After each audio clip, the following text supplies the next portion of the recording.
When Margaret Hayes clutched her divorce papers and the last $2 to her name outside a Kansas courthouse in 1867, she never imagined those coins would buy her more than just a banished mountain man's labor. They would purchase her first glimpse of true worth.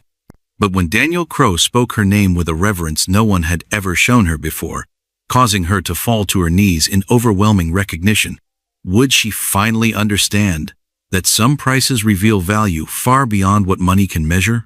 The courthouse door slammed shut behind Margaret Hayes with a sound like thunder, making every person on Main Street turn to stare.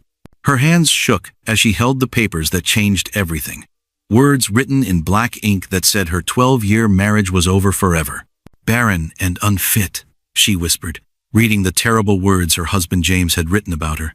The October wind in Millbrook, Kansas grabbed the papers and tried to pull them from her fingers, but Margaret held on tight.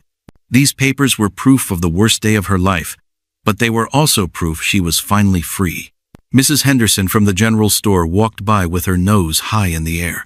"Some women just can't keep a man happy," she said loud enough for Margaret to hear. No wonder James Hayes wanted rid of her.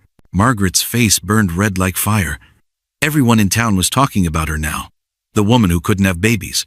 The wife who got thrown away like yesterday's newspaper. Her stomach growled with hunger, but when she looked in her small cloth purse, all she found were $2 silver, 2 whole dollars. Everything she owned in the world, after 12 years of cooking, cleaning, and trying to make James smile. The boarding house where she lived now cost $1.50 each week. Her room was tiny, with walls so thin she could hear Mrs. Proplik the manners. Caldwell next door talking mean things about her every single night. That Margaret Hayes brings shame to decent folks, Mrs. Caldwell would say, walking around town like she's got nothing to be sorry for. Margaret pulled her worn shawl closer around her shoulders. The holes in it let the cold air through, but she had no money for a new one. She walked slowly down the wooden sidewalk, her old boots making soft sounds on the boards. The town of Millbrook stretched out in front of her like a place she didn't belong anymore. False front buildings lined both sides of the dusty street. The bank, the hotel, the church with its tall white steeple pointing up to heaven. All places where people who used to nod hello to her now looked away. At the blacksmith shop, Mr. Peterson hammered red-hot metal on his anvil. The ringing sounds echoed off the buildings like church bells, but not happy ones. More like funeral bells for the life Margaret used to have. She remembered when she first came to Millbrook as James's new bride. She was 18 then, with bright eyes and big dreams about the family they would have, the house they would fill with children's laughter, the garden she would plant with roses and vegetables. But babies never came. Month after month, year after year, her body failed her. James grew colder each time she disappointed him again. His kind words turned into sharp ones. His gentle touches became rough pushes. Finally, he stopped touching her at all. "Maybe God's trying to tell you something," he said one morning over breakfast. "Maybe he knows you're not meant to be a mother." Those words cut deeper than any knife. Margaret started believing she really was broken inside, that something was wrong with her that couldn't be fixed. The worst part came last spring when James started visiting Widow Patterson's house every Tuesday and Thursday. Everyone knew what was happening, but nobody talked about it where Margaret could hear. They just gave her looks full of pity and whispered behind their hands. When Margaret found the divorce papers on the kitchen table 3 weeks ago, she wasn't even surprised. James had written down all the reasons she wasn't good enough. The law said a man could divorce a wife who couldn't give him children. The judge agreed without asking Margaret a single question. Now she walked past the church where she got married, past the house where she lived with James, her old house with the blue shutters and the garden she loved. Someone else would live there soon. Someone else would sleep in her bed and cook at her stove. A group of ladies stood outside the post office, their fancy dresses clean and pressed. When they saw Margaret coming, they stopped talking and stared. Mrs. Williams, the mayor's wife, stepped back like Margaret might be catching. "How terrible," one of them whispered. "To end up all alone like that. She should have tried harder to please her husband," another said. "A good wife finds a way to give her man what he needs." Margaret wanted to run, but her feet kept walking forward. She held her head up high, even though inside she felt smaller than an ant. These women had children and husbands who loved them. They had warm houses and full pantries. They had everything Margaret had lost. The sun was getting low in the sky, painting the clouds orange and pink. Soon it would be dark, and Margaret would have to go back to her tiny room. She would eat bread and butter for dinner again because that's all she could buy. She would listen to Mrs. Caldwell's mean words through the wall. She would lie on her narrow bed and wonder what would happen when her $2 ran out. But as she walked toward the boarding house, something made her stop. Voices were coming from the town square. Lots of voices talking loud and excited. Margaret had never been curious about town business before, but now she had nothing else to do and nowhere else to go. She followed the sounds around the corner, and what she saw made her heart beat faster. A crowd of people filled the town square like ants around spilled honey, all pushing closer to see something Margaret couldn't make out yet. Sheriff Coleman's voice boomed over everyone's heads from somewhere in the middle of all those bodies. "Step right up, folks. Monthly auction starts now." Margaret had heard about these auctions but never seen one. Her husband James always said they were no place for decent ladies. But Margaret wasn't a decent lady anymore, according to the divorce papers in her pocket. She was just a woman with $2 and nothing left to lose. She squeezed between Mr. Foster from the feed store and young Billy Thompson, trying to see what everyone was staring at. When she finally pushed through to the front, her breath caught in her throat like she'd been punched. A wooden platform stood in the center of the square, tall enough that everyone could see what was for sale. Usually the sheriff sold things like stolen horses or furniture from people who couldn't pay their debts. But today, standing on that platform like he was just another piece of property, was a man. He wasn't like the men from Millbrook with their clean faces and Sunday clothes. This man looked wild, like he belonged in the mountains or deep forests where civilized people never went. His dark hair hung past his shoulders, and his clothes were made of buckskin and rough wool that had seen hard use. But it was his eyes that made Margaret stare. They were gray like storm clouds, and they looked out over the crowd without fear or shame. Most people being sold at auction looked down at their feet or begged for mercy. This man stood straight and tall, like a king who just happened to be standing on the wrong stage. "Name's Daniel Crow," Sheriff Coleman announced, reading from a piece of paper. "Caught trespassing on Indian lands up in Dakota Territory. Military says he was helping enemies of the United States government." The crowd muttered and whispered. Helping Indians was serious business. It could get a man hanged if the wrong people were in charge. But seeing as nobody got killed, and he came along peaceful-like, the court decided on banishment instead. The sheriff continued. Now he needs someone willing to take responsibility for his reform, someone to make sure he learns proper American ways. Margaret found herself staring at the man's hands. They were strong and rough from hard work, but they weren't tied up. He could have jumped down from that platform and run away if he wanted to. Instead, he stood there waiting to see what would happen next. "What kind of work can he do?" called out Mr. Peterson, the blacksmith. "Says here he can build, farm, hunt, and track," Sheriff Coleman answered. "Lived 7 years in the wilderness, so he knows how to survive on his own." "Can he read and write?" asked Mrs. Williams. "That's not mentioned," the sheriff said. "But he speaks English good enough." Margaret watched Daniel Crow's face when people talked about him like he wasn't there. His expression never changed, but something in those gray eyes made her think he understood more than he let on. "Bidding starts at 50 cents, Sheriff Coleman announced. "Who'll give me 50 cents for a strong back and steady worker?" Nobody moved. Margaret could hear people breathing and shuffling their feet, but no hands went up. "Come now, folks," the sheriff said. "This man's got to go somewhere. Can't keep him in jail forever, and we can't just turn him loose to cause more trouble." Still nobody bid. Margaret realized why. Taking responsibility for Daniel Crow meant taking responsibility for everything he might do wrong. If he ran away or caused problems, whoever bought him would have to answer to the law. 40 cents? The sheriff tried. Surely someone needs help with heavy work. The silence stretched out like a long shadow. Daniel Crow looked over the crowd with those storm-gray eyes, and for just a moment, his gaze met Margaret's. Something passed between them. Recognition of one thrown-away person looking at another. 30 cents? Sheriff Coleman's voice was getting desperate. 20 cents? Margaret's hand moved toward her purse without her mind telling it to. Her fingers touched the 2 silver dollars inside. $2 that had to last until she figured out what to do with the rest of her life. But looking at Daniel Crowe standing alone on that platform while everyone turned their backs on him, Margaret felt something she hadn't felt in years. Not pity, something stronger than that. Something that made her chest feel tight and her breathing come faster. 10 cents? The sheriff called out. Someone give me 10 cents or I'll have to send him back to territorial prison. Prison. Margaret knew what that meant. Men who went to territorial prison usually died there from sickness or fighting or just giving up hope. This man with the proud shoulders and storm-cloud eyes would disappear forever, and nobody in Millbrook would care. Margaret's hand pulled out her purse before she could stop it. Her fingers found the smooth silver dollars, warm from being held close to her body. $2. Everything she had. I'll bid, she heard herself say, but her voice came out too quiet. Speak up, lady, someone in the crowd yelled. We can't hear you. Margaret's face burned red, but she made her voice louder. I'll bid. Sheriff Coleman squinted at her through the crowd. Mrs. Hayes? That you? Yes, sir. How much you bidding?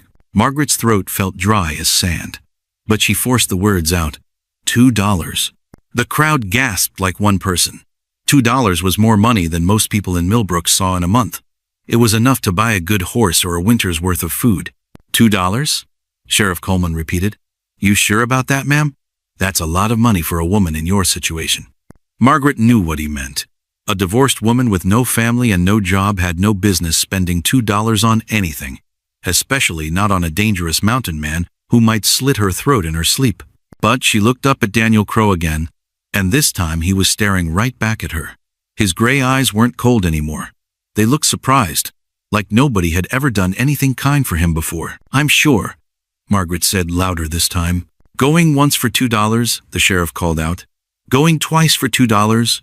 He paused and looked around the silent crowd. Sold to Mrs. Margaret Hayes for $2. The crowd started talking all at once, voices mixing together like water and oil. Margaret heard pieces of what they said. Has she lost her mind? What's a woman like her want with a mountain man? This won't end well. Someone should stop her. But nobody did stop her. Margaret walked forward through the crowd, her legs shaking like new leaves in wind. She climbed the steps to the platform where Sheriff Coleman waited with his hand out. Margaret pulled the $2 silver from her purse and dropped them into the sheriff's palm. They made a soft clinking sound, the sound of everything she owned in the world changing hands. He's your responsibility now, Mrs. Hayes, Sheriff Coleman said. You understand what that means? Margaret nodded, though she wasn't sure she understood anything anymore. If he runs off or causes trouble, you'll answer for it. If he breaks the law, you'll pay his fines. If he hurts someone, you'll be held responsible. I understand, Margaret said. Sheriff Coleman turned to Daniel Crowe. You're free to go, long as you stay with Mrs. Hayes and follow her rules. You try to run, and it's back to prison for you. You understand? Daniel Crowe spoke for the first time, his voice deep and quiet like distant thunder. I understand. Then he looked at Margaret, and she saw something in his face that made her knees feel weak. Not gratitude, exactly. Something deeper than that. Something that made her wonder what she'd just gotten herself into. The crowd was starting to break up. People heading home to tell their families about the crazy thing they'd just seen. Margaret stood on the platform next to the mountain man she'd just bought with her last $2 and realized she had no idea what to do next. Daniel Crowe filled Margaret's tiny boarding house room like a bear in a chicken coop, his broad shoulders making her small table and single chair look like toys meant for children. She poured coffee from her one pot with hands that wouldn't stop shaking, watching steam rise between them like a wall she couldn't see through. You didn't have to do that, he said, his voice softer than she expected from a man who looked like he could wrestle mountains. Margaret set the coffee cup in front of him and noticed how carefully his rough hands held the delicate china, like he was afraid it might break. I know. So why did you? The question hung in the air between them while Margaret tried to find words that made sense. How could she explain that seeing him standing alone on that platform felt like looking in a mirror? That buying his freedom with her last $2 was the first thing she'd done in years that felt right. I needed help, she said finally, which wasn't a lie but wasn't the whole truth either. Daniel studied her face with those storm-gray eyes.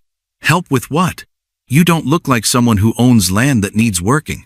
Before Margaret could answer, Mrs. Providence Caldwell's voice came through the thin wall like a knife cutting paper. Mark my words, Ethel. That woman's completely lost her senses. First, she gets herself divorced. Now she brings that wild savage right into our decent establishment. Margaret's cheeks burned hot enough to start fires, but Daniel's expression didn't change. She wondered how many times he'd heard people talk about him like he was dangerous, just for being different. "Is there somewhere else we can go?" Daniel asked quietly. Margaret's mind raced. She couldn't stay here much longer anyway. Not with no money coming in, and the whole town watching her every move. But where could a divorced woman and a banished mountain man go together without causing even more talk? Then she remembered her grandmother's words from long ago. "Child, when life gets too heavy to carry, sometimes you got to put it down and walk somewhere new." "There's a cabin," Margaret heard herself saying, 20 miles north near Willow Creek. Belonged to my grandmother before she passed."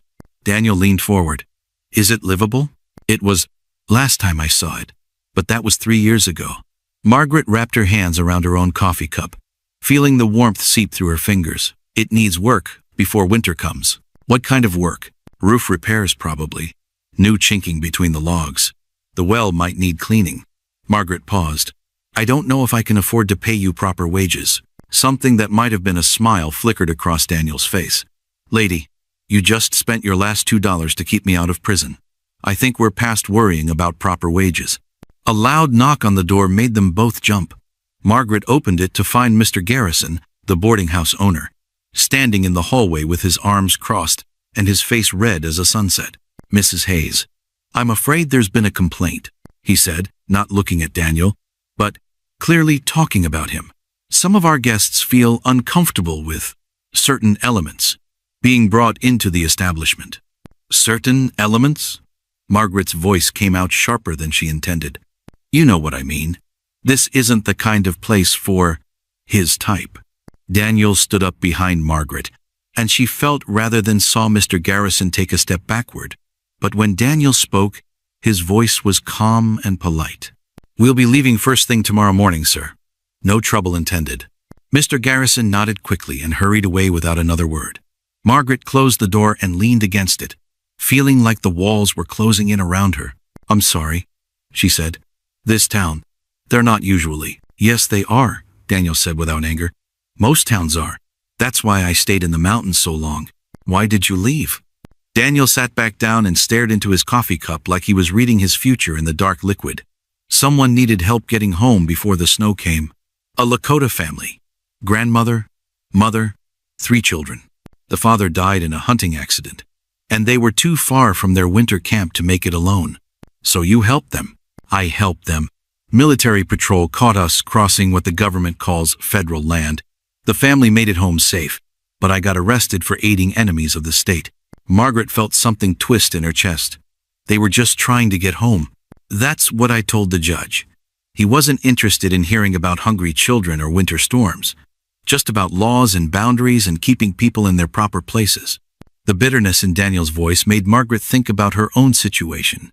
James had tried to keep her in her proper place too, the place of a wife who served and obeyed and never questioned why she wasn't enough. "How do you know so much about building and fixing things?" she asked, wanting to change the subject to something less painful. "My father was a carpenter back in Ohio. Taught me to work with my hands before I could hardly walk." Daniel's expression softened. "After he died, my mother married a man who didn't want a stepson around. I left when I was 16 and headed west. That must have been hard. Harder for my mother, I think. But I learned to take care of myself. Spent time with trappers and hunters who taught me about living off the land. Then I found the Black Hills and decided that was where I belonged." "What were they like?" "The Black Hills." Daniel's whole face changed when he talked about the mountains. His eyes got distant and peaceful, like he was seeing something beautiful that only he could see. "Wild," he said. "Clean. Quiet except for wind and water and animals going about their business. A man could think clear thoughts there, could be himself without anybody telling him who he was supposed to be." Margaret understood that feeling, even though she'd never lived anywhere wild. Sometimes when she worked in her garden back at James's house, she'd felt something similar. Like the earth and growing things didn't care about her failures or judge her for what she couldn't do. "You miss it," she said, "every day." Daniel looked at her directly. "But maybe your grandmother's cabin won't be so different. If it's far enough from town and close enough to the creek." "It is.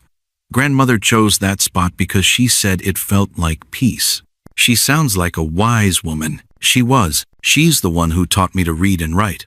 Said education was the one thing nobody could take away from a woman, no matter what else happened. Daniel nodded thoughtfully. Reading and writing are useful skills. I never learned much of either. I could teach you, Margaret offered before she could stop herself.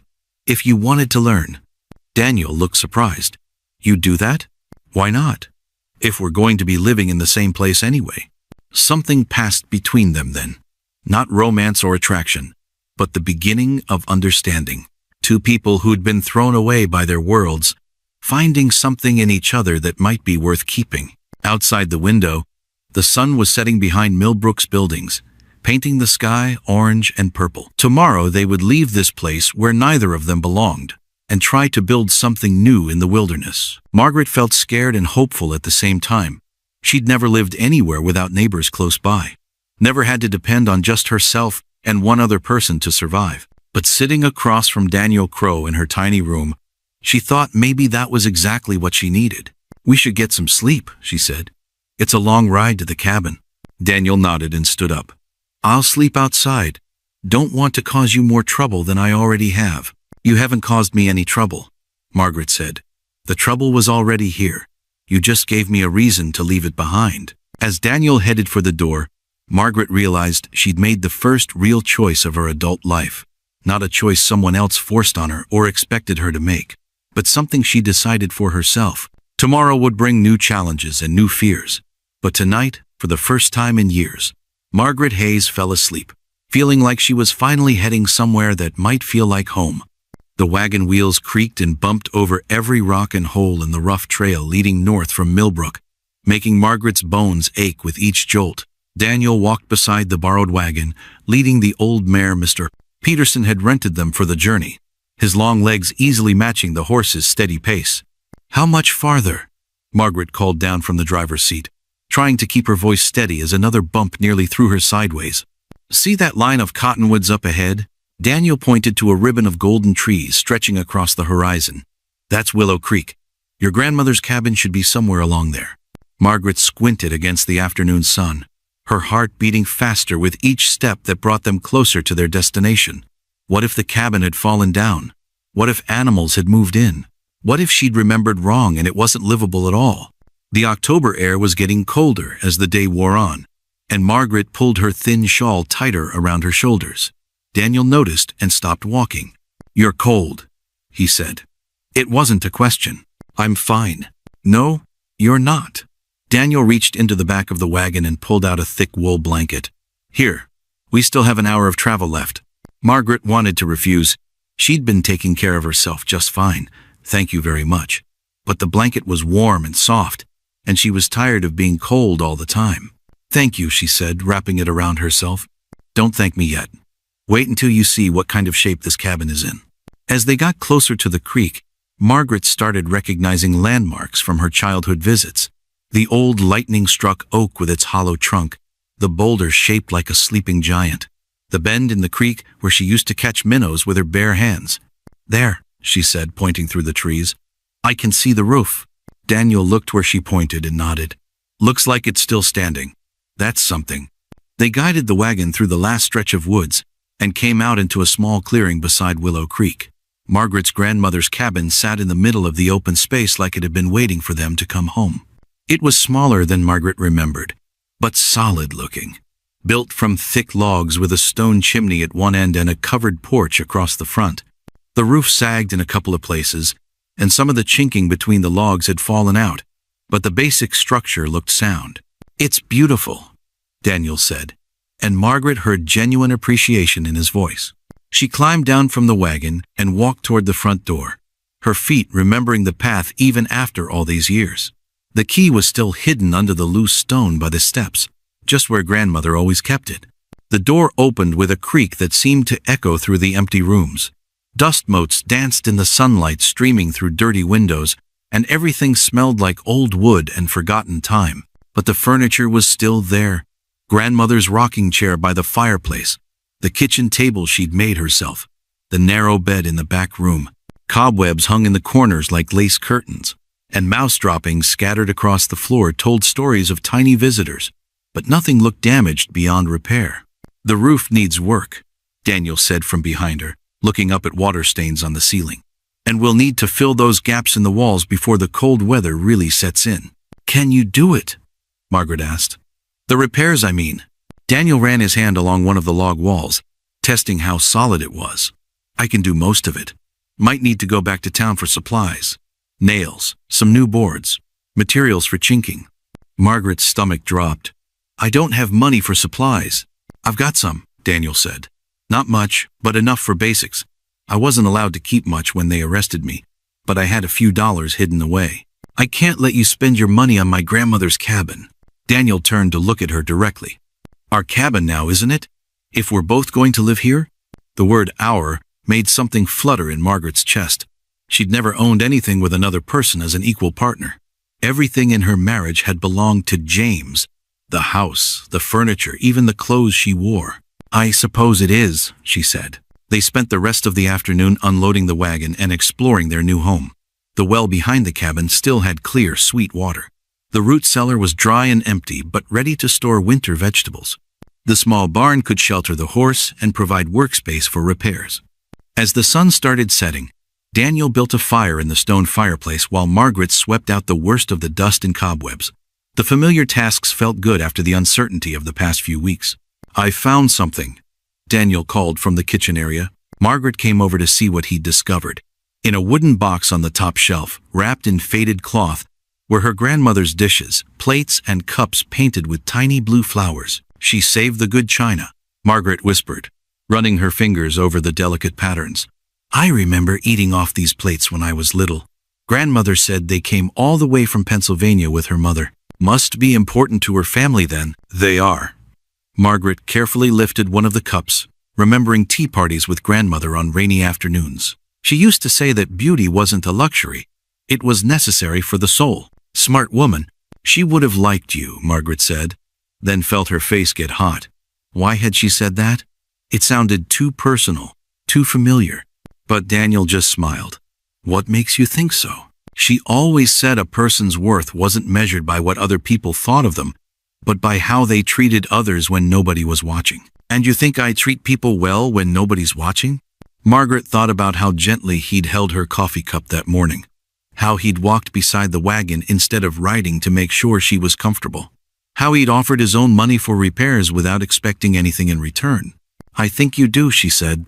As night fell around their little cabin, Margaret and Daniel shared a simple dinner of bread and cheese by the fire. The flames painted dancing shadows on the log walls, and the sound of Willow Creek babbling outside the windows made the whole place feel peaceful. "What will people in town say when they find out we're living out here together?" Margaret asked. Daniel poked at the fire with a long stick, sending sparks up the chimney.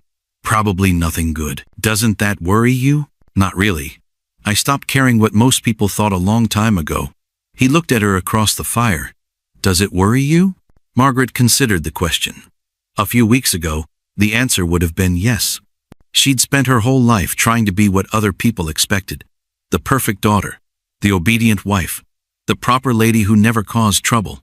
But sitting in her grandmother's cabin with a man who'd been branded a criminal for helping hungry children get home, Margaret realized those expectations had never made her happy. They just made her small. "Not as much as I thought it would," she said. "Good. Because we've got enough real problems to worry about, without adding imaginary ones." "What kind of real problems?" Daniel gestured toward the ceiling where wind was whistling through gaps in the roof. "Winter's coming fast. We need to get this place weatherproofed in the next few weeks, or we'll freeze before spring. Can we do it in time? If we work hard, and the weather holds." Daniel stood up and stretched. "But we should get some sleep. Tomorrow we start finding out what we're really made of." As Margaret settled into her grandmother's old bed, she listened to Daniel moving around in the main room, banking the fire and securing the door. Strange how safe she felt with this man she'd known for less than 2 days. Safer than she'd felt in years of sleeping next to her own husband. Outside, an owl called from the cottonwoods, and something splashed in the creek. Night sounds that had probably welcomed her grandmother to sleep for decades. Now they were welcoming Margaret and Daniel to their new life in the wilderness. Tomorrow would bring hard work and new challenges. But tonight, wrapped in warm blankets in a place that felt like peace. Margaret allowed herself to hope that buying Daniel Crow's freedom might have been the smartest thing she'd ever done, even if she still didn't understand why she'd done it. The hammer slipped from Daniel's frozen fingers and crashed onto the cabin roof with a sound like breaking bones, making Margaret's heart jump as she looked up from hanging wet laundry on the line. 3 weeks of November cold had turned their breath to white clouds and made every task twice as hard, but they were winning the race against winter, barely. "You all right up there?" Margaret called, squinting against the pale morning sun. "Fine," Daniel answered, but she could hear the strain in his voice. He'd been working since dawn, replacing broken roof boards with lumber they'd bought on their last trip to town. His hands were raw and bleeding from the cold, but he kept going because they both knew the first real snow could come any day. Margaret hung the last shirt on the line and wiped her hands on her apron. The clothes would probably freeze before they dried, but at least they'd be clean. She was walking back toward the cabin when she heard something that made her blood turn to ice water. The sound of horses coming fast through the woods. "Daniel," she called, her voice tight with fear. He was already climbing down from the roof, moving quick and silent like a cat. His gray eyes swept the tree line, searching for whatever was coming their way. "How many?" he asked quietly.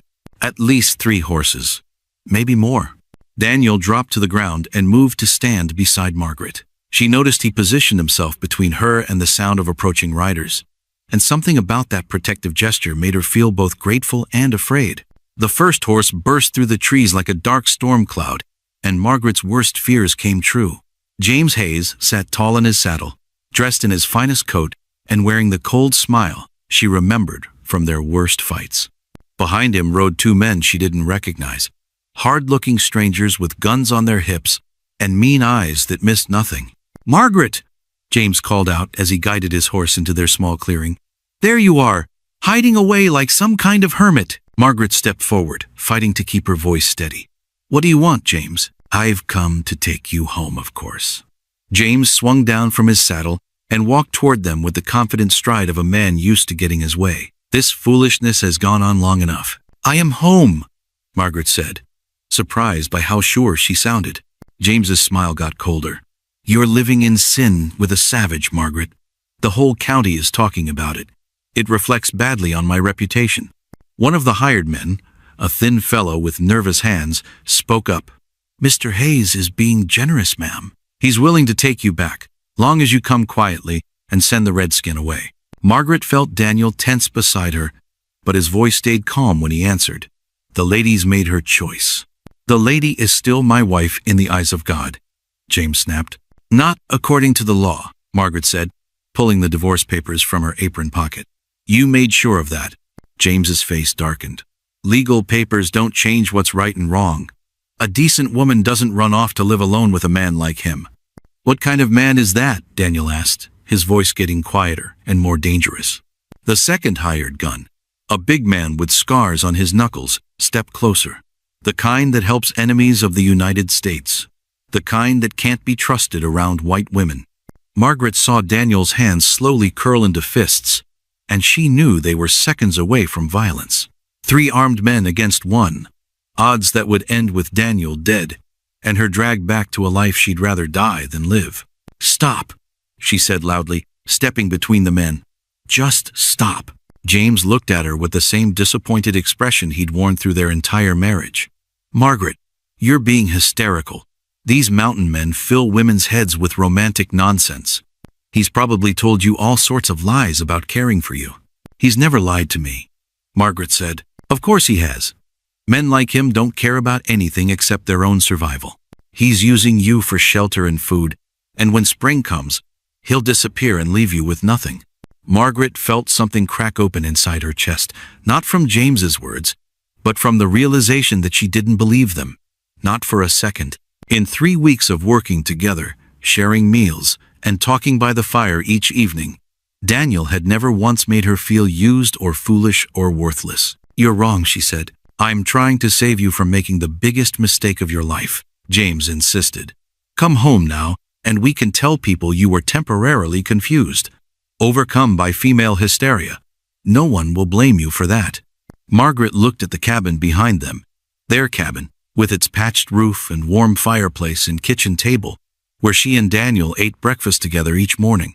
She looked at the creek where she'd learned to catch fish with her bare hands. She looked at the clothesline where her dresses hung next to Daniel's shirts like they belonged together. Then she looked at James, sitting straight and proud on his horse, offering to take her back to a life where she'd been slowly dying for 12 years. "No," she said. "What?" I said, "No. I won't come back with you." James's face went red. "Margaret, don't make me do this the hard way." "What's the hard way?" Daniel asked, and something in his tone made all three visitors take a step backward. The nervous hired gun's hand moved toward his pistol. "Mr. Hayes has legal right to protect his wife from dangerous influences." "Former wife," Daniel corrected. "And she's not being influenced by anyone. She's making her own choices." "Savage doesn't get to make decisions about white women," the big man growled. That's when everything went wrong at once. The nervous man drew his gun, but Daniel was already moving. He dove sideways, knocking Margaret out of the line of fire as the pistol cracked like thunder. The bullet splintered the cabin door, where Margaret had been standing. Daniel rolled and came up running, tackling the shooter before he could fire again. They crashed to the ground together, fighting for control of the weapon. The big man drew his own gun and aimed at Daniel's back, but Margaret screamed, "No!" and threw herself forward, grabbing his arm just as he pulled the trigger. The shot went wild, scaring the horses and sending birds exploding from the trees. James shouted something Margaret couldn't hear over the ringing in her ears. The nervous man's gun went spinning across the clearing as Daniel's fist connected with his jaw. The big man cursed and tried to shake Margaret off his arm, but she held on like her life depended on it. Because it did. Then, suddenly, over all the shouting and struggling, a new voice cut through the chaos like a sword. "Drop your weapons, now!" Everyone froze. Sheriff Coleman sat on his horse at the edge of the clearing, pointing a rifle at the whole group. Behind him were two deputies, also armed and ready for trouble. "I said drop them," Coleman repeated. "All of you." The big man slowly lowered his pistol and let it fall to the ground.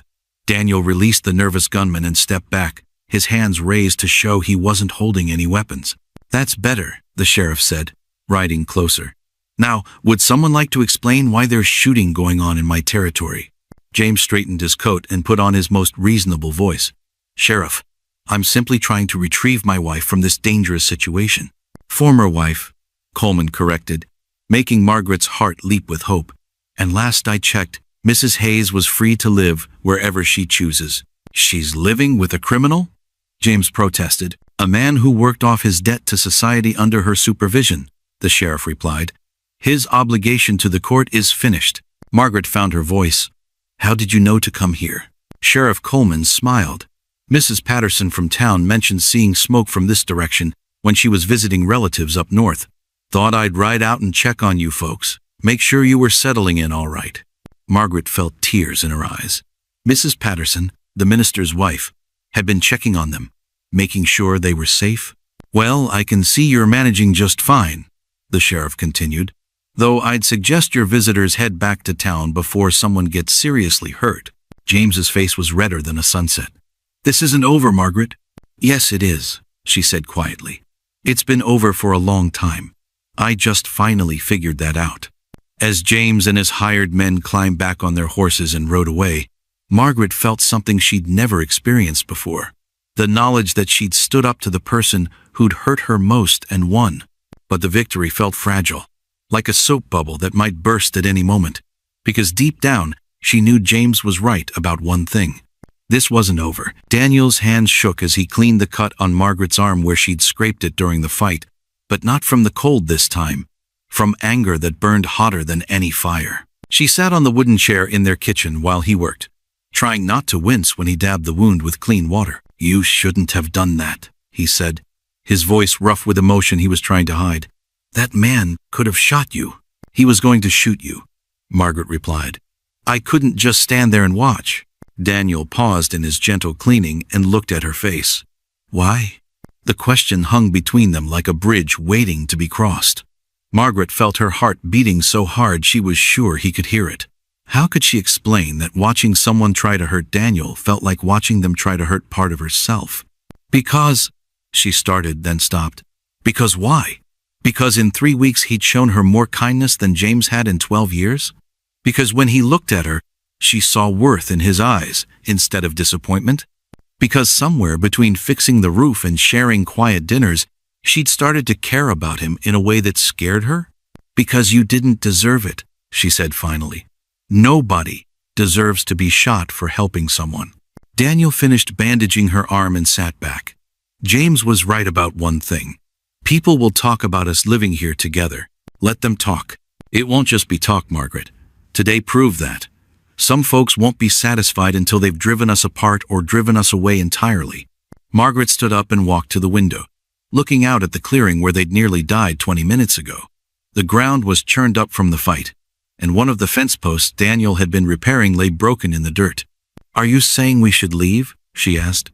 I'm saying you should think about what this costs you. Your reputation, your safety, your chance to build a normal life somewhere. Margaret turned around to face him. What's a normal life, Daniel?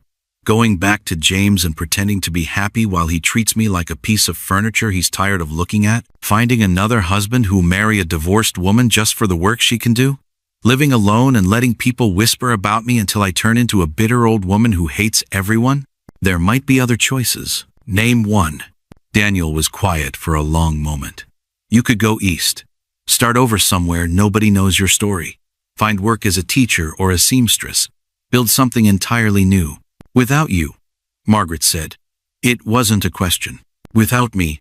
The words hit Margaret like a physical blow. She sank back into the chair, feeling suddenly dizzy. Is that what you want? To leave? It's not about what I want. Daniel's voice was careful, controlled. It's about what's best for you. Don't I get to decide what's best for me? Do you? Really? Daniel leaned forward, his gray eyes intense. Margaret, you've spent your whole life having other people make your choices. Your parents chose James for you. James chose how you'd live and what you'd do and when you'd speak. Now I'm here, and maybe you think I'm choosing for you too. Margaret felt anger flare in her chest. That's not true. Isn't it? You bought me to solve a problem, needing help with property, you said. But there is no property problem. There's just you, trying to figure out how to live, and me, grateful enough to go along with whatever you need. Stop. Margaret's voice came out sharper than she intended. Just stop. I'm trying to be honest with you. No, you're trying to push me away. Just like everyone else does when they decide I'm too much trouble to keep around. Daniel looked like she'd slapped him. That's not what I'm doing. Then what are you doing? He was quiet so long Margaret thought he wouldn't answer. When he finally spoke, his voice was barely above a whisper. I'm trying not to be selfish. Selfish how? By wanting to stay here with you, when I know it's going to bring you nothing but pain. Margaret felt something crack open in her chest, but this time it wasn't painful. It was like a door opening after being locked for years. Daniel, she said softly, look at me. He raised his eyes to meet hers. I've been in pain for most of my adult life, not because of gossips or hired guns or angry ex-husbands, because I forgot who I was underneath all the things other people wanted me to be. She stood up and walked over to him. These past 3 weeks, working beside you, talking with you, building something together, that's the first time I've felt like myself since I was a girl. Margaret, I'm not finished. She knelt down so they were eye to eye. You want to know what's best for me? Having someone who sees me as a person worth protecting. Having someone who trusts me to make my own choices, even when they're hard ones. Having someone who says my name like it means something. Daniel's expression softened. Your name does mean something. Then say it. Margaret. No. Say it the way you did that first night, when we were talking by the fire and you told me about the Black Hills. Say it like you said it when James was here, and you wanted him to know I wasn't alone anymore. Daniel reached out and touched her bandaged arm gently. When he spoke, his voice carried something that made her knees weak. Margaret Rose. The way he said her full name, with tenderness and respect, and something deeper than friendship, made Margaret's breath catch in her throat. She realized she was crying, but they weren't sad tears. That's the first time anyone has said my name like that, she whispered. Like what? Like it's beautiful. Like I'm beautiful. Daniel's thumb brushed away a tear from her cheek. You are beautiful, Margaret Rose, inside and out. Any man too blind to see that doesn't deserve you. Margaret felt something shift inside her, like a key turning in a lock she'd forgotten existed. For the first time in her life, she understood what it meant to be valued, not for what she could do or provide, but simply for who she was. "I want to stay here," she said. "With you, no matter what James does or what people say or how hard it gets." "Are you sure?" "I've never been more sure of anything in my life." Daniel smiled then, the first real smile she'd seen from him since the day she bought his freedom. "Then we stay." Outside, the November wind rattled the windows and sent leaves skittering across the clearing. Winter was coming fast, and there would be more challenges ahead, more cold nights, more hard work, more people who wanted to tear apart what they were building together. But sitting in their warm kitchen with her hand in Daniel's, and her name still echoing in the air between them like a prayer, Margaret Hayes felt something she'd never felt before. She felt like she was home. Snow fell like white feathers from a gray December sky, covering Margaret and Daniel's footprints as they walked back from checking their animal traps. But the real storm brewing wasn't coming from the clouds above. It was riding hard toward their cabin in the form of 6 armed men, led by someone Margaret had hoped never to see again. "Daniel, look," Margaret whispered, pointing through the falling snow toward their clearing. James Hayes sat on his horse in front of their cabin door like he owned the place, but this time he wasn't alone with hired guns. Beside him rode Marshal Thompson from the territorial government, a man whose word carried the weight of federal law. Behind them came 4 soldiers in blue uniforms, their rifles ready and their faces grim as winter itself. "Federal marshals," Daniel said quietly, recognizing the badges and authority that meant serious trouble. "This isn't about a domestic dispute anymore." Margaret's stomach dropped like a stone in deep water. "What do you think they want?" "Nothing good." Daniel handed her the 3 rabbits they'd caught and started walking toward the cabin. "Stay behind me, and whatever happens, don't try to protect me this time." "But Daniel..." "Promise me," Margaret rose. "If shooting starts, you run for the woods and keep running until you reach town." Margaret wanted to argue, but something in Daniel's voice told her this was different from James's last visit. Bigger, more dangerous. The kind of trouble that could destroy everything they'd built together. They walked into the clearing with their hands visible and their movements slow and careful. Marshal Thompson climbed down from his horse and unfolded a piece of official paper. "Daniel Crow," the marshal announced in a voice that carried across the snowy clearing. "You're under arrest for violation of federal treaty laws and conspiracy against the United States government." Margaret felt the world tilt sideways. "What are you talking about? He hasn't done anything wrong." "Ma'am, we have reports that this man has been in contact with hostile Indian tribes, providing them with information about military movements and supply routes." "That's impossible," Margaret said. "He's been here with me for 2 months. He hasn't left the cabin except to go to town for supplies." James spoke up from his horse, his voice smooth as oil on water. "Margaret, you've been deceived. While you thought he was helping with repairs, he's been sneaking out at night to meet with Lakota war parties." Daniel's jaw tightened, but he kept his voice calm. "That's a lie." "Is it?" Marshal Thompson held up the paper. "We have a sworn statement from a reliable witness who saw you meeting with Chief Red Hawk's son near Bent Creek on 3 separate occasions." "What witness?" Margaret demanded. James smiled coldly. "Someone who knows the area well. Someone concerned about the safety of innocent settlers." Margaret realized with growing horror that James had set this whole thing up. The charges, the witness, the federal involvement, all of it designed to get Daniel away from her permanently. "You did this," she said to James, her voice shaking with rage. "You made up these lies because you couldn't stand that I chose someone else over you." "I'm protecting you from a dangerous criminal," James replied, "and protecting this territory from someone who aids our enemies." One of the soldiers stepped forward with iron chains. "Turn around and put your hands behind your back," he ordered Daniel. Daniel looked at Margaret one last time, and she saw something in his gray eyes that made her heart break. Not fear for himself, but sadness for what this would do to her. "Wait," Margaret said desperately. "You can't just arrest him based on some anonymous witness. Where's your proof?" Marshal Thompson folded the paper and put it back in his coat. "The witness provided detailed information about meeting times and locations. That's enough for an arrest. If he's innocent, he can prove it at trial." "What trial?" "You're taking him to territorial prison. And we both know men don't come back from there alive. Ma'am, I understand you have feelings for this man, but you need to step aside and let us do our job. Margaret moved to stand between Daniel and the soldiers, her heart pounding like a drum in her chest. I won't let you take him. Margaret, don't, Daniel said quietly. You'll only make it worse for yourself. I don't care about myself, she cried. They're going to kill you, and I can't stand by and watch it happen. James's voice cut through the falling snow like a knife. Margaret, be reasonable. Come home with me now, and we can forget this whole unfortunate episode. I'm willing to take you back despite everything that's happened. Margaret looked at James sitting proud on his horse, offering her a life of safety and respectability in exchange for watching the man she'd come to love disappear forever. She looked at the federal marshal and his soldiers, representing a government that would destroy Daniel for the crime of being different and kind. She looked at Daniel, standing straight and tall despite the chains they wanted to put on him, ready to sacrifice himself to keep her safe. Then she made a choice that surprised everyone, including herself. Marshal Thompson, she said in a voice stronger than she'd ever heard from herself before, I'm the witness you're looking for. Everyone stared at her. What? The marshal said.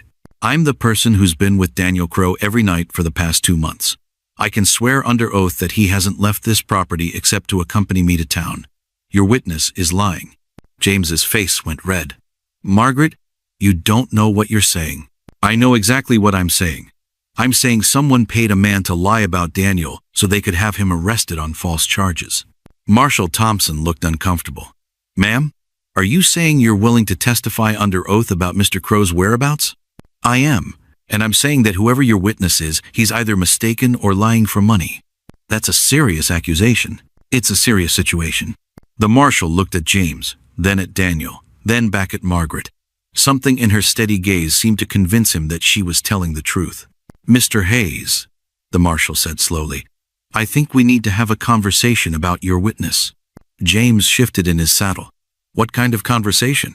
The kind where you explain how your witness could have seen Mr. Crow in 2 places at the same time. Margaret felt a surge of hope. The marshal was starting to doubt the charges.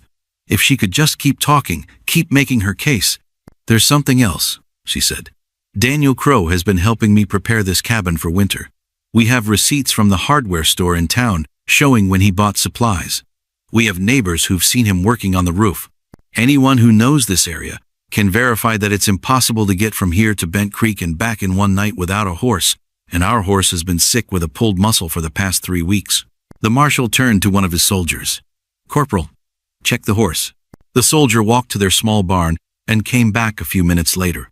Horse is definitely favoring its left front legs, sir. Looks like an old injury. Margaret saw doubt creeping into the marshal's expression. James saw it too, and his confident smile started to slip. Marshal, James said quickly, you can't take the word of a woman who's clearly been compromised by this man's influence. I can take the word of someone who's willing to swear an oath and provide evidence to back up her claims, the marshal replied, which is more than your witness seems willing to do. That's when Margaret realized they might actually win this fight, not with guns or violence, but with truth and courage and the kind of stubborn determination her grandmother had always said was worth more than gold. But James wasn't finished. He had one more card to play, and it was the cruelest one of all. Margaret, he said, his voice turning soft and dangerous, if you continue down this path, I'll make sure everyone in 3 counties knows you've been living in sin with a savage. No decent person will ever speak to you again. You'll be completely ruined. Margaret looked at him sitting there on his horse, trying to destroy her reputation to get what he wanted. She thought about all the years she'd spent being afraid of exactly what he was threatening. The gossip, the shame, the loneliness of being cast out from polite society. Then she thought about Daniel teaching her to fish with her bare hands, about quiet evenings by the fire sharing stories and dreams, about the way he said her name like it was something precious, about waking up each morning in a place that felt like home. James, she said calmly, I don't care. What? I said I don't care what people think anymore. I'd rather be ruined and happy than respectable and miserable.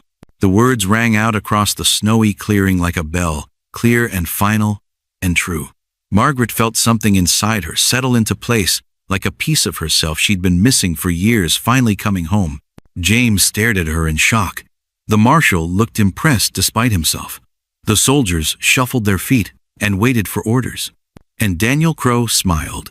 Spring sunlight streamed through the clean windows of Margaret's cabin as she stood at the kitchen table, reading a letter that had arrived with the morning mail delivery from town. The paper trembled slightly in her hands, but not from fear this time. From excitement that made her heart race like a young girl's. "What's it say?" Daniel asked from the doorway, where he'd been watching her face change expression 3 times in the past minute.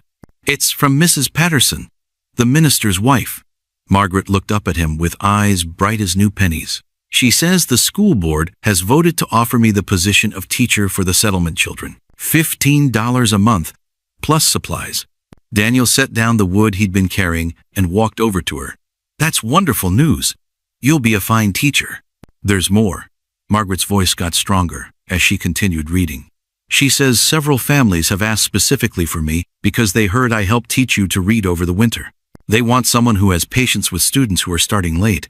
The winter had been long and cold, but it had also been the happiest time of Margaret's life. While snow piled up outside their cabin, she and Daniel had spent evenings by the fire with her grandmother's old books, working through letters and words until Daniel could read simple stories on his own. Teaching him had reminded Margaret how much she loved helping others learn. "When do they want you to start?" Daniel asked. "Next month, when the new schoolhouse is finished." Margaret folded the letter carefully. "But Daniel, there's something we need to talk about." She saw worry flicker across his face. After everything they'd been through, the false charges that Marshal Thompson had dropped when his investigation proved James's witness was lying, the long winter of proving they could build a life together, the gradual acceptance they'd won from some of the more open-minded townspeople, Daniel still sometimes expected bad news. "What is it?" he asked. Margaret took a deep breath. "If I take this job, everyone in 3 counties will know exactly where I am and what I'm doing. There won't be any hiding from gossip or judgment anymore. And I want to make sure you're ready for that. People will talk about us, Daniel. They'll say things about you being with a woman who works outside the home. They'll say things about me being with a man who was once arrested. Some folks will never accept us, no matter what we do." Daniel was quiet for a long moment, looking out the window toward Willow Creek, where they'd learned to find peace together. When he spoke, his voice was thoughtful and sure. Margaret rose. "I've spent most of my life worrying about what other people thought of me. It made me bitter and lonely and angry at the world." He turned to look at her directly. "These past months with you have taught me something important." "What's that?" "That the only opinions that matter are the ones that come from people who actually know us. People who see how we treat each other and how we live our lives." Daniel reached out and took her hands. "Mrs. Patterson knows us. Sheriff Coleman knows us. The families asking for you to teach their children, they know us too." Margaret felt tears gathering in her eyes, but they were good tears. "So you think I should take the job?" "I think you should do whatever makes you happy. And I think teaching those children will make you very happy indeed." Margaret threw her arms around Daniel's neck and hugged him tight. "It will. Oh, Daniel, it really will." As they held each other in the sunny kitchen, Margaret thought about how far they'd both come since that autumn day when she'd spent her last $2 on a mountain man's freedom. She'd bought Daniel to solve what she thought was a practical problem. But what she'd really bought was the chance to discover who she could become when someone believed in her worth. "There's something else in the letter," she said, pulling back to look at Daniel's face. "More good news, I hope. Mrs. Patterson says the Church Ladies Auxiliary wants to commission me to organize a lending library for the settlement. They heard about grandmother's books and want to start a collection that families can borrow from." Daniel's smile got wider. "Sounds like you're going to be a very busy woman." "We're going to be busy. I'll need help building shelves and organizing everything. And someone will have to help me choose which books are suitable for different ages. Someone who learned to read using those same books?" "Someone exactly like that." They spent the rest of the morning planning how they'd turn the cabin's front room into a combination school and library space. Daniel would build new shelves and desks, while Margaret organized the books and prepared lessons. Together, they'd create something the whole community could use and be proud of. Around noon, they took a break to eat lunch on the porch, listening to birds sing in the cottonwood trees and watching clouds drift across the blue Kansas sky. Margaret looked at Daniel sitting beside her, his face peaceful and content. and felt overwhelmed by gratitude for the path that had brought them together. "Daniel," she said quietly, "do you ever wonder what would have happened if I hadn't bid on you that day?" Sometimes. He considered the question seriously. "I probably would have gone to territorial prison, might not have survived it. And I probably would have spent my last $2 on food, and then, I don't know what I would have done after that. Found something else. You're stronger than you knew back then." Margaret shook her head. "I was broken back then, completely lost. I didn't know who I was or what I was worth or how to make my own choices." "What changed?" Margaret thought about it. "You did. Not because you fixed me. I had to do that myself. But because you saw something in me that I'd forgotten was there." "What did I see?" "Worth." Margaret's voice got soft with memory. "You looked at me like I mattered. Like my thoughts and feelings and dreams were important. You said my name like it was beautiful." Daniel reached over and took her hand. "It is beautiful. You are beautiful." "So are you." Margaret squeezed his fingers.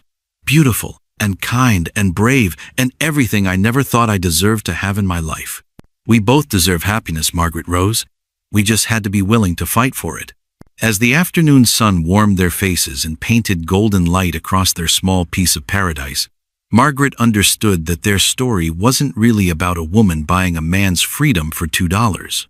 It was about two broken people finding each other and learning that their worth wasn't determined by what the world said about them, but by what they chose to build together. The measure of a person's worth, Margaret had learned, lies not in society's judgment or another's possession, but in the courage to forge authentic connections and the strength to honor the light within oneself, even when the whole world insists on calling it darkness. She'd paid $2 for Daniel Crow's labor, but what she'd really purchased was the chance to discover that some things, love, respect, partnership, hope, can't be bought at any price. They can only be freely given and gratefully received by people brave enough to see past the surface to the precious worth that lies beneath. As evening approached and fireflies began dancing in the meadow grass, Margaret and Daniel Hayes Crow sat on their porch, watching the sun set over their new life, knowing that tomorrow would bring fresh challenges and fresh joys in equal measure. But tonight, they were exactly where they belonged, home.